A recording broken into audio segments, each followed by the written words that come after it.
You arrive 20 minutes early. You pull into the parking lot, turn off the engine, and just sit there.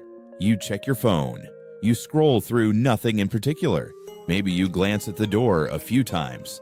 And somehow, this feels completely normal to you. Not just normal, right? The idea of walking in exactly on time, or, God forbid, a few minutes late, produces a feeling in your chest that you can't quite name. Not fear, exactly. Not quite dread, but something close to both.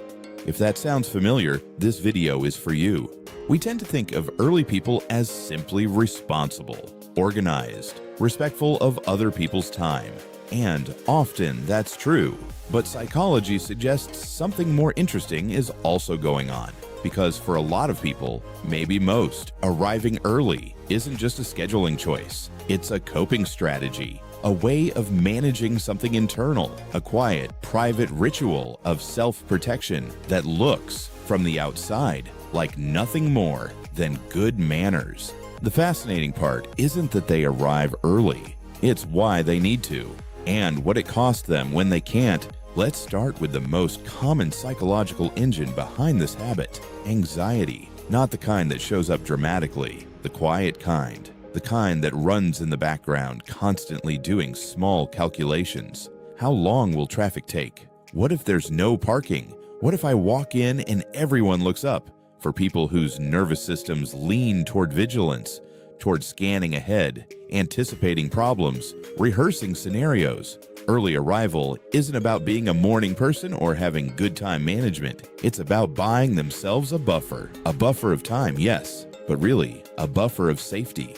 When you arrive 20 minutes early, you get to control the moment of entry. You can walk in before the room fills up, before the energy gets too dense, before you become the person who disrupts the flow by arriving after everyone else is already settled.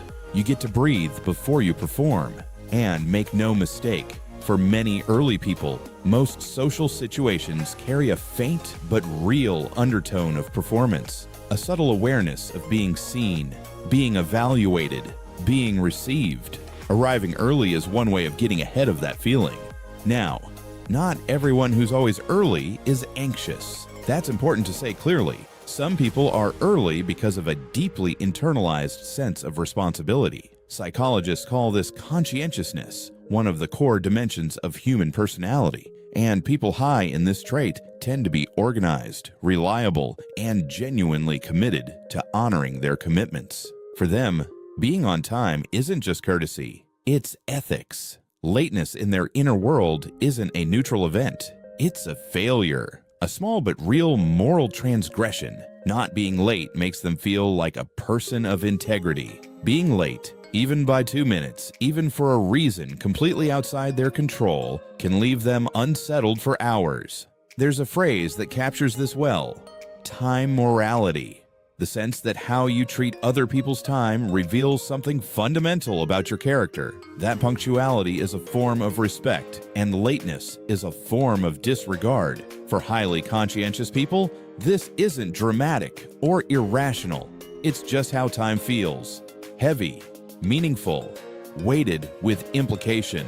Here's something most early people will recognize immediately, even if they've never put words to it. There is a very specific discomfort that comes with walking into a room that's already in motion. Heads turn, even briefly, even kindly, and in that fraction of a second, you are the subject of collective attention. You are the variable that just entered the equation. You haven't settled yet. You don't know where to sit. You might have to squeeze past someone. You might interrupt the speaker. You might have to explain yourself. For many early people, the possibility of that moment, that specific, particular moment of late entry, is enough motivation to arrive before anyone else exists in that room. It's not vanity. It's a very reasonable social instinct, amplified. Psychologists sometimes describe this as audience anxiety or evaluation apprehension, the heightened sensitivity to being observed, particularly during moments of transition or disruption. For people with this sensitivity, early arrival isn't about impressing anyone. It's about not being seen doing something wrong. The absence of judgment is the goal, not applause, just invisibility. Safety. Here's the part that might surprise you. For some people, the habit of arriving early has roots that go much further back than adulthood, much further back than any conscious decision. Think about the households where children were trained, explicitly or implicitly, that being unprepared was dangerous, where a parent's mood could turn on something as small as being 5 minutes behind schedule, where chaos was the default and the only way to feel safe was to get ahead of it. Children in those environments learn something that gets written into them at a very deep level. If you're early, you're safe. If you're late, something bad happens. That's not logic. That's conditioning. That's not logic. That's conditioning. And conditioning, unlike logic, doesn't update itself just because your circumstances change. The adult who grew up in that household might live a perfectly stable, loving life and still feel their chest tighten when they think they might be running behind. Some psychologists connect this to a broader pattern called hyperresponsibility, the feeling that it is your personal duty to prevent all negative outcomes, to never be the cause of inconvenience, disruption, or disappointment, to manage preemptively everything that can be managed. Being early is one way that pattern expresses itself in adult life. It looks like virtue. Often it is virtue, but sometimes underneath, it's the echo of a child who learned that over-preparation was the only reliable source of safety. There's another dimension worth naming, and it's subtler than anxiety or fear. Some people are early because they are deeply oriented toward control, not in a domineering way, in a private, internal way. They want to know the layout of the room before the meeting starts. They want to choose their seat deliberately. They want to have already ordered their coffee, already located the exit, already scanned the environment, so that when the actual event begins, they can focus entirely on what matters. For these people, arriving early is a form of environmental mastery, a way of converting an unknown space into a known one, of reducing variables, of replacing uncertainty with familiarity. It's not compulsive, it's strategic, and for many high-functioning people, it's deeply effective. The interesting question is where strategy ends and compulsion begins, because sometimes, not always, but sometimes, the need to master the environment before anything can begin is itself a sign that uncertainty feels less like inconvenience and more like threat. Here is the thing that doesn't get talked about enough. Being always early has a cost, a quiet, cumulative one. The person sitting in the parking lot 20 minutes before the event, they are not relaxing.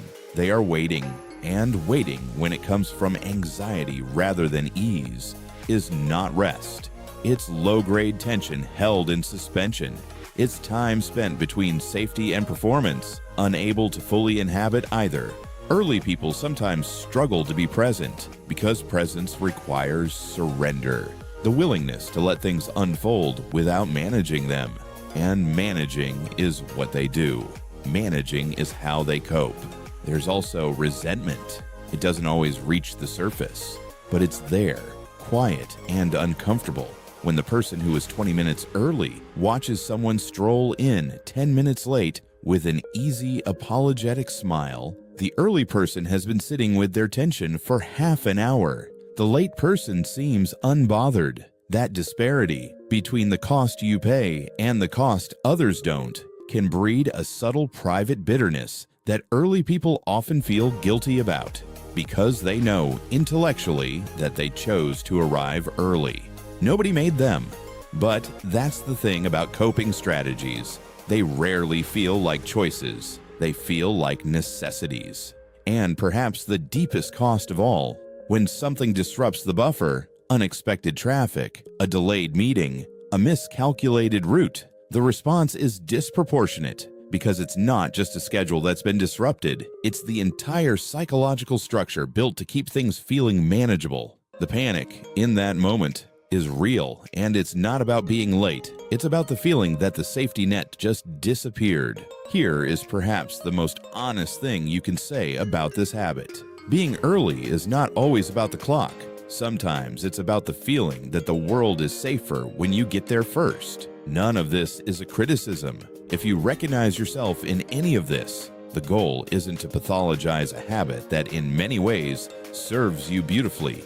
Early people are reliable. They're prepared. They rarely leave others waiting.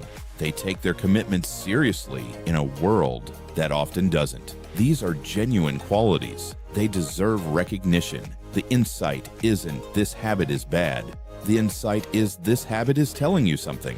When you feel that pull to leave the house earlier than necessary, when you feel your pulse tick up at the thought of cutting it close, when you feel genuine moral weight around the idea of being late, that's worth sitting with.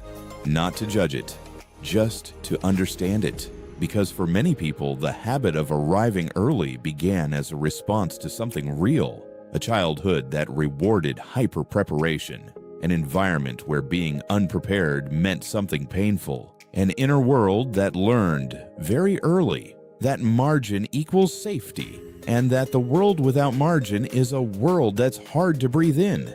And that's not weakness. That's adaptation, intelligent, creative, deeply human adaptation.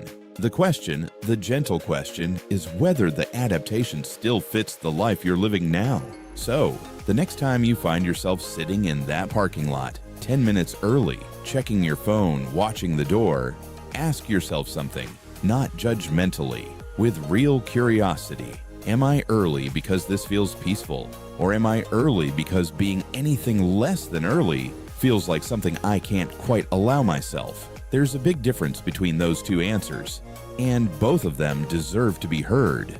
If any part of this felt surprisingly familiar, I'd genuinely love to know.